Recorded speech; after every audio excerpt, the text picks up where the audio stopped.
Tell brothers and sisters, Black Power is always giving honor to the Creator, giving honor to the ancestors. Chief of Staff, Brother Harris Abdul of the Street Law Soldiers, my in-laws, my sister, my father, your ancestors, and our ancestors as well, and all of the brothers and sisters that are fighting for the liberation and salvation of our Black nation, as well as my subscribers, supporters, and family members.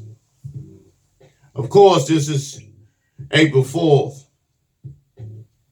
51 years ago on this day, one of our greatest heroes was gunned down and assassinated, Dr. Martin Luther King. Now, everybody knows a lot of the history and stories surrounding Dr. King's assassination, which you all know every year I always give honor to Dr. King, Brother Malcolm, and others, many others. So we just need to talk about exactly the significance that Dr. King's assassination, based on his willingness and his effort, motivation, spirit, determination to emancipate Black people from the depths of hell, economic, physical, mental, all types of judicial hell and slavery that they were continually in since 1865. Dr. King wanted to break that cycle with the Poor People's Campaign, which was designed to set the Black community on the front steps of the Capitol and the White House. And the Black community was to stay there until changes were made. Excellent strategy. However, that didn't come to fruition. The same way with another young brother who was murdered. It had literally the same type of vision to emancipate his people by way of taking back the Black community, by way of ownership, by way of proprietorship, by way of just cracking down on gang violence. And we all know who that is. But let's get with Dr. King for a minute. Dr. King was a college graduate at age 15 and a half. Very, very exceptional, gifted academically, and very ambitious. Now, he was part of the Boule too. Dr. King, whether you want to accept it or hear it or not, Dr. King was Boule. And he displayed that early on with his nonviolent solution to a violent goddamn cracker. Which on the other hand, Malcolm, who was leading the Nation of Islam at the time, had 15,000 soldiers, FOI, fresh, physically ready for combat, to come down in the South and give these crackers that fucking work. And at the time, Dr. King did not want that. He was going with that turn the other cheek bullshit. But later on, near the end of his life, Dr. King had a whole different turnaround in his thought process. But Dr. King became the militant. And then Malcolm X became the moderate. So, these things, the elementary simple things that they're not teaching in school. The crackers teach our babies that Dr. King was the only one that was nonviolent, that allowed crackers to do what they wanted to do to us, and we're supposed to just pray and hold hands and sing, "We shall overcome." these motherfucking crackers are still pushing this "we shall overcome" agenda in the public schools to our babies. And that's why you still see our babies saluting and looking up to these goddamn devils, saying that the white dog babies are cute and all this bullshit because of what's been ingrained in them. And that's why I tell you all it's important that when they get out of public schools, they need to, that's when the real school starts, when they get at home. So it's very imperative for you parents to be totally conscious so you're able to counteract that bullshit that's being taught to your babies in school. Get the book Orders to Kill. William Pepper, who was Dr. King's lawyer, wrote the book Orders to Kill. And I do have a copy. And on page 245, you will see where Ernestine Campbell, a white woman who was riding past the Lorraine Motel and thought Dr. King was having a heart attack. This was after he was shot. And she saw Jesse Jackson going up the steps with a tote bag, putting a shiny object in the tote bag like it was a pistol that could have easily resembled a pistol. Now, Dr. King was shot with a 30-06 rifle and a handgun. Judge Joe Brown did the ballistics and determined that King was shot with a rifle and handgun. When he was about to make it known publicly, they gave him a TV show and $2 million to keep his mouth shut. That's how your buddy Joe Brown got his TV show, the Judge Joe Brown Show. That's how he got his show. But he still wanted to go back and open the case. But his wife begged him not to, because she told him if they couldn't protect King, they're not going to protect you. But today, Joe Brown, who's Boule also, and see a lot of these Boule members, after a while, when they see that they are contributing to the destruction of their people, they begin to shake these shackles up off of their brains and become conscious. Because Joe Brown is very conscious. As a matter of fact, since he's been conscious, he's been to jail a couple of times for standing up. And so, nevertheless, he was the one that determined that King was shot with a rifle and handgun.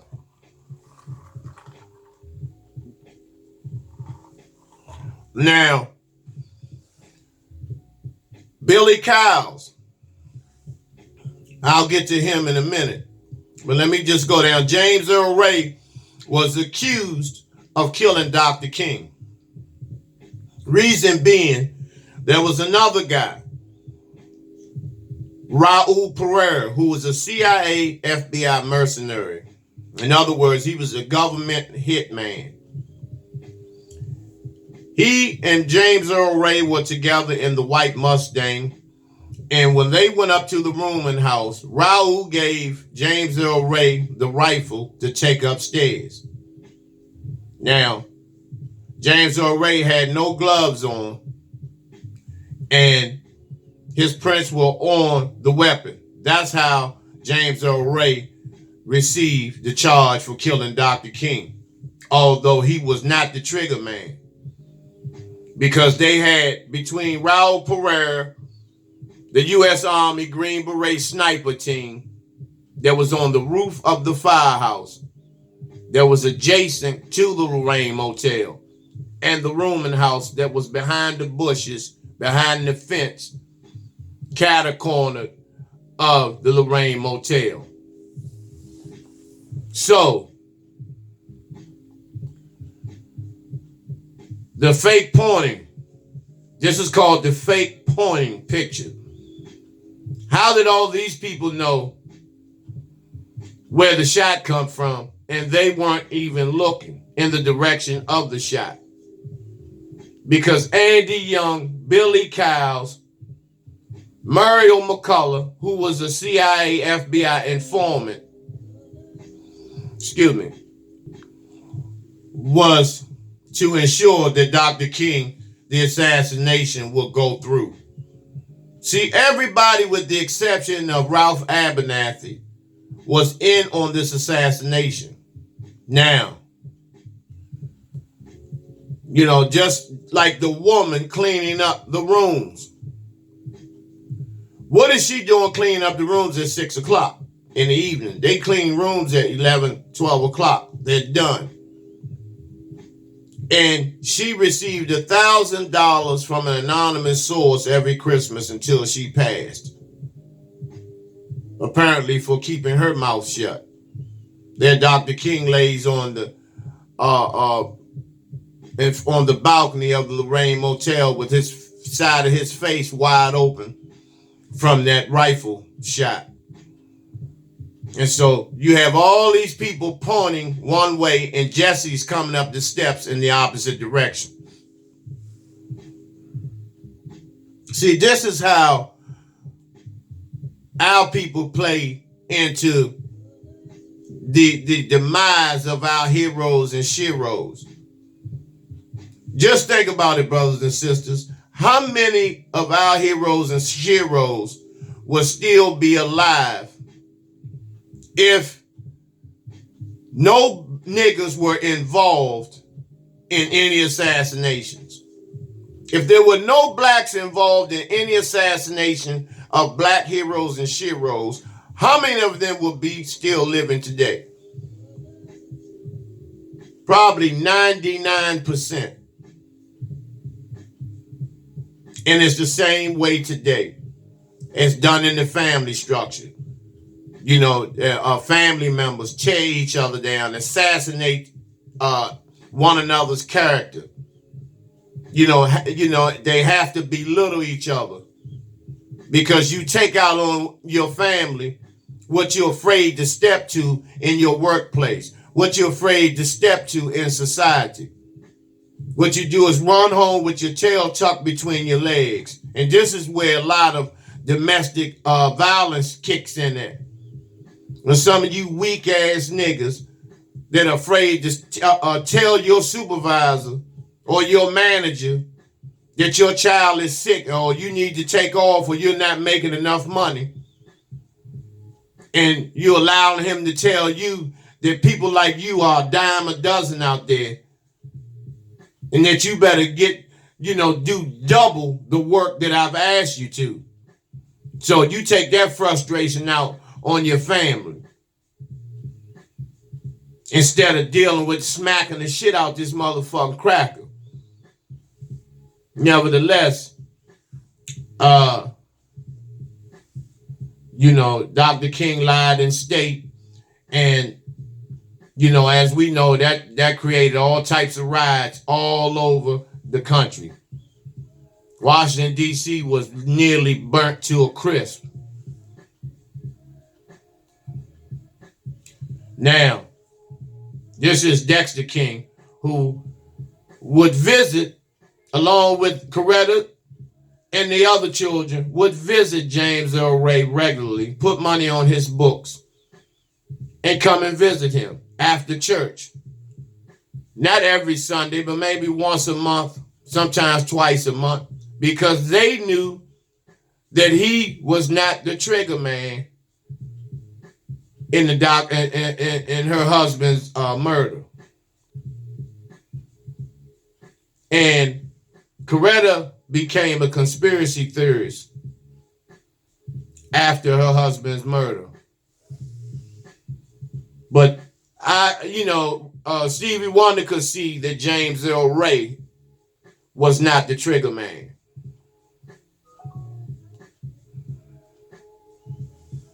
Now, this is Billy Cowles, who at the 30th anniversary of the King assassination stated that They were going to eat over his house at 6 o'clock. And when they came out, he said he stood next to King and he stepped back so the shooters could have a clear shot. And then the shot rang out.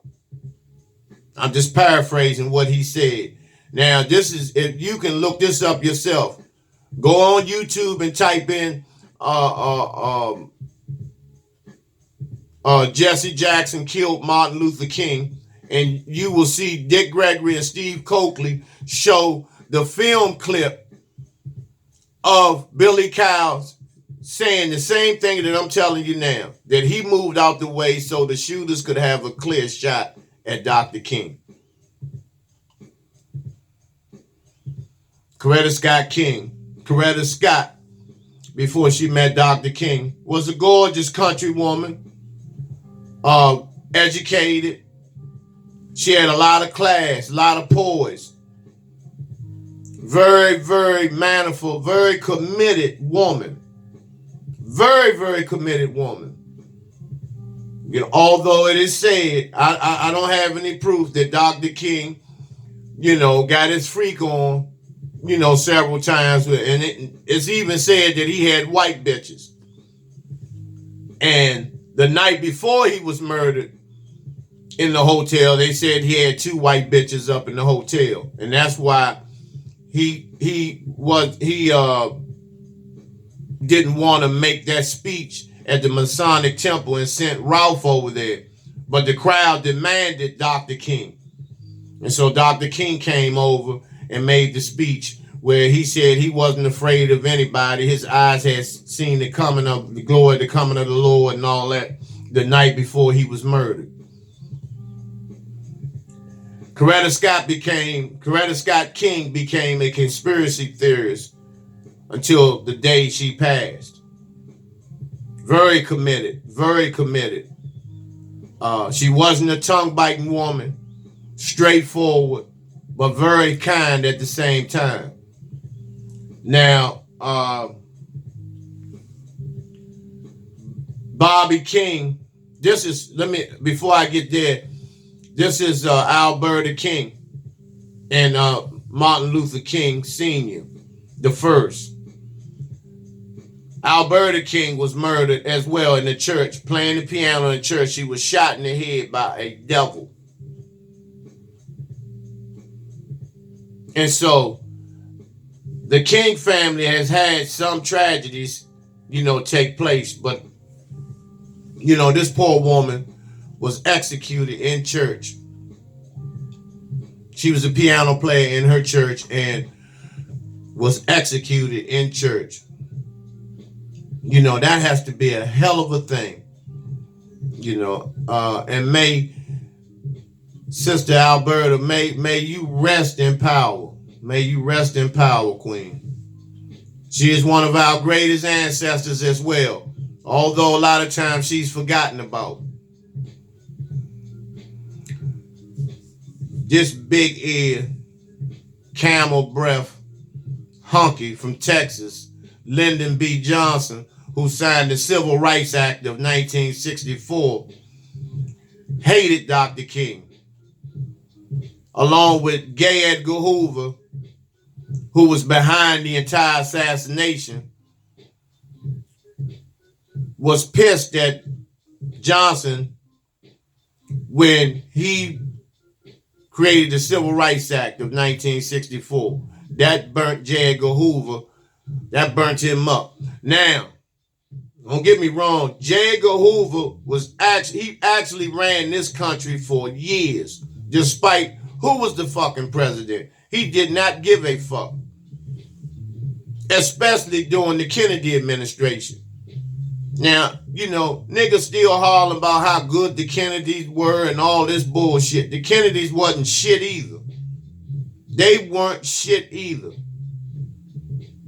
J. Edgar Hoover went to Bobby Kennedy and told Bobby Kennedy he wanted a wiretap on Dr. King. And this is when Bobby Kennedy was Attorney General. Bobby Kennedy refused to give that wiretap order.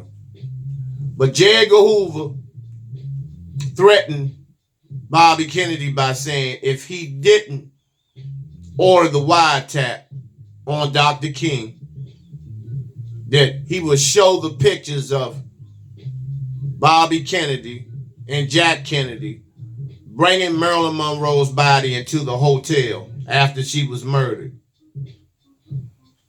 And so that put Bobby King in a corner, and he signed the order for one wiretap, but the wiretap stayed on till Coretta passed away.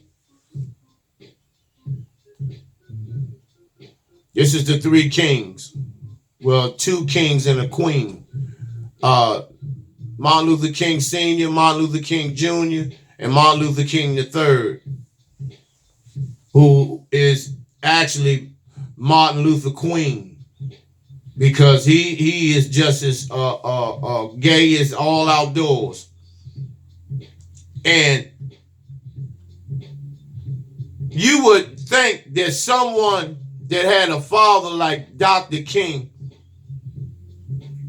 will probably be as militant as fuck and not be the opposite of militancy and not be soft and fucking creamy and all this bullshit. This motherfucker, 300-pound motherfucking bitch. And I'm just being honest.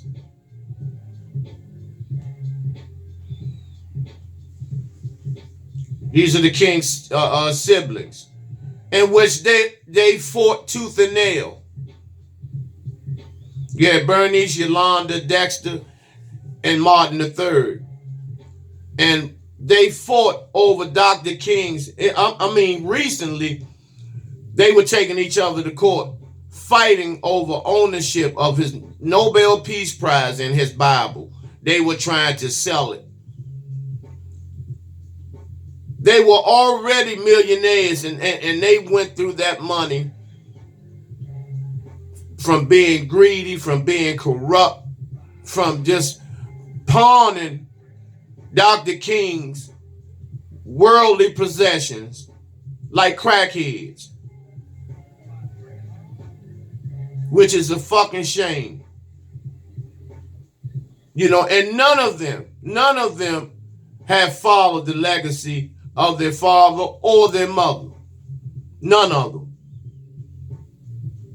They just want to live and eat, live off the fat of the land in terms of the legacy of both parents.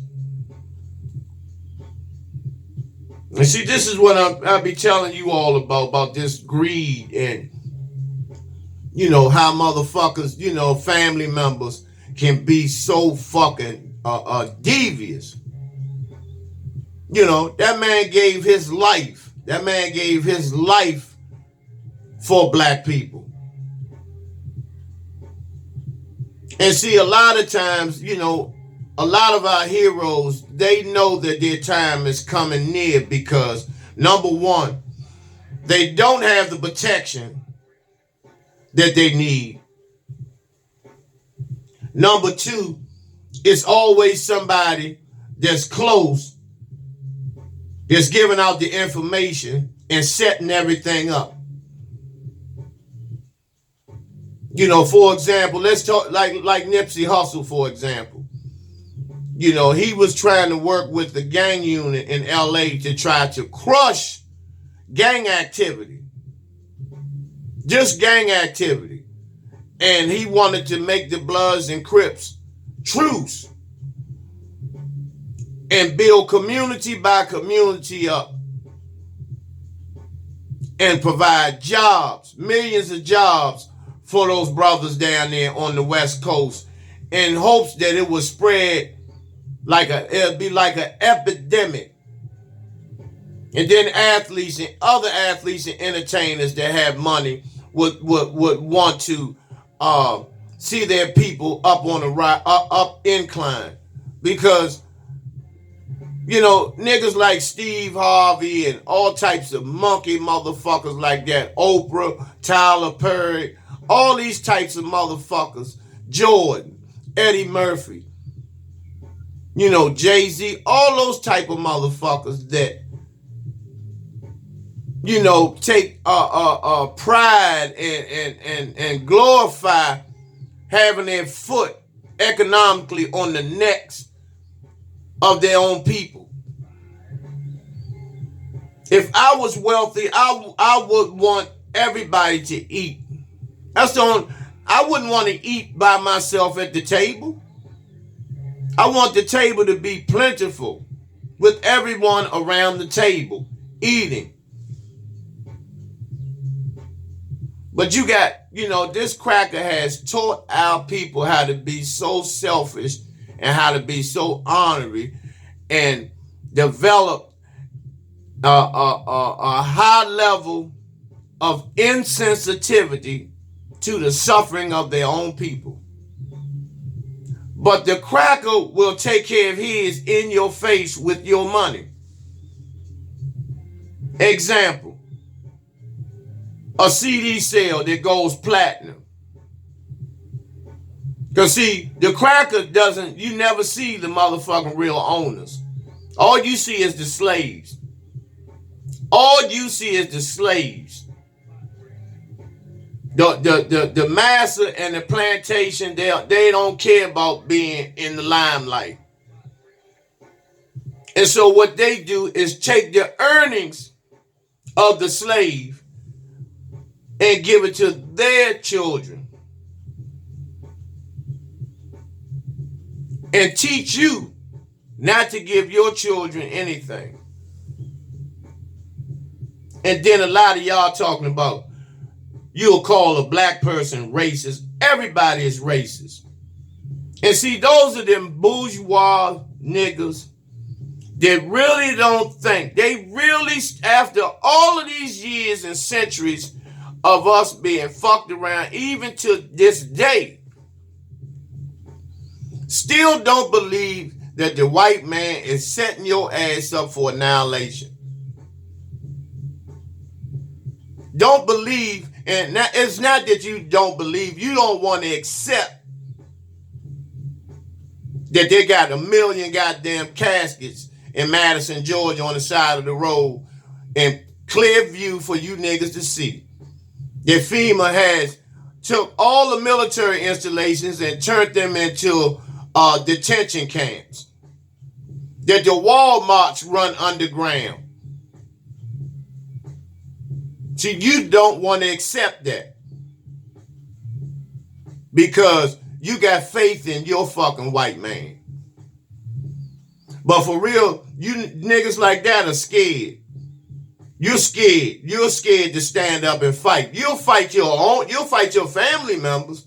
You'll argue them down and say that they crazy and all of this shit, they don't make sense and who told you this and all of that. But for real, deep down inside, you know this. I'm going to tell you why. Because you cannot present any proof that it doesn't. And so that's your only defense. Because you are scared to death. Really, in the back of your mind, you're hoping that it doesn't happen.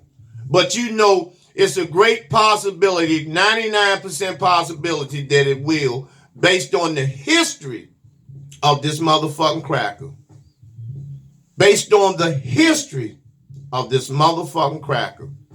Everywhere he's put his raw, funky ass, hairy goddamn feet and hands, he has caused nothing but havoc, destruction, and murder and death.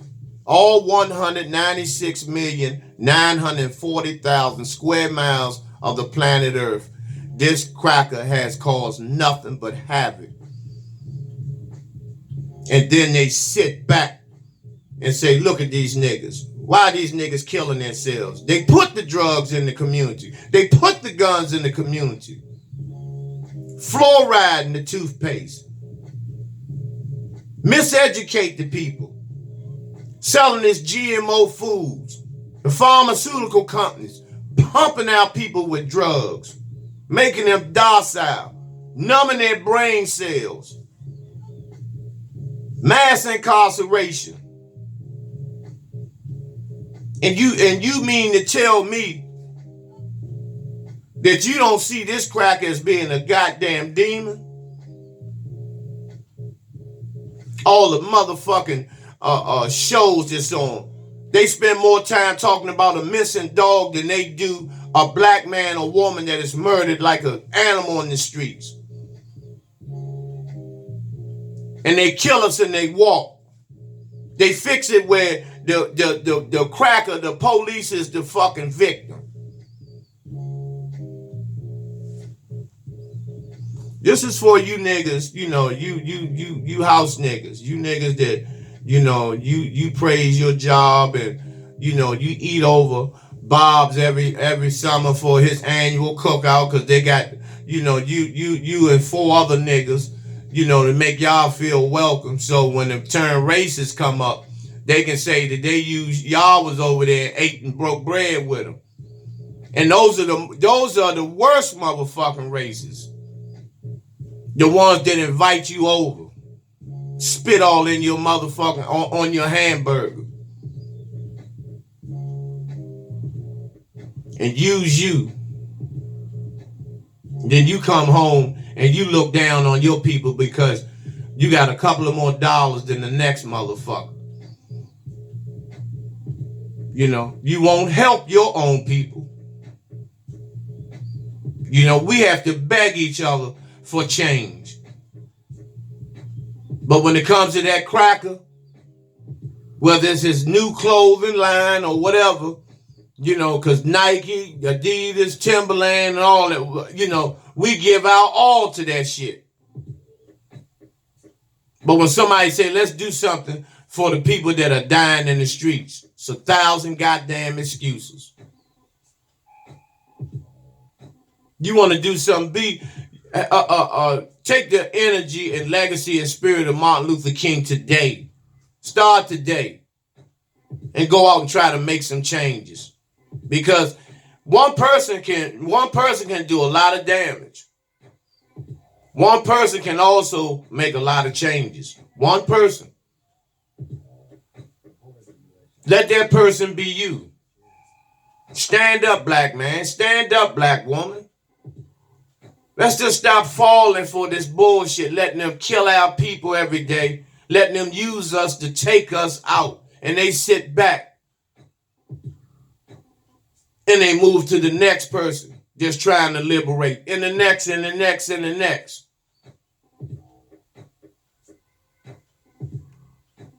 Hotep, Black Power.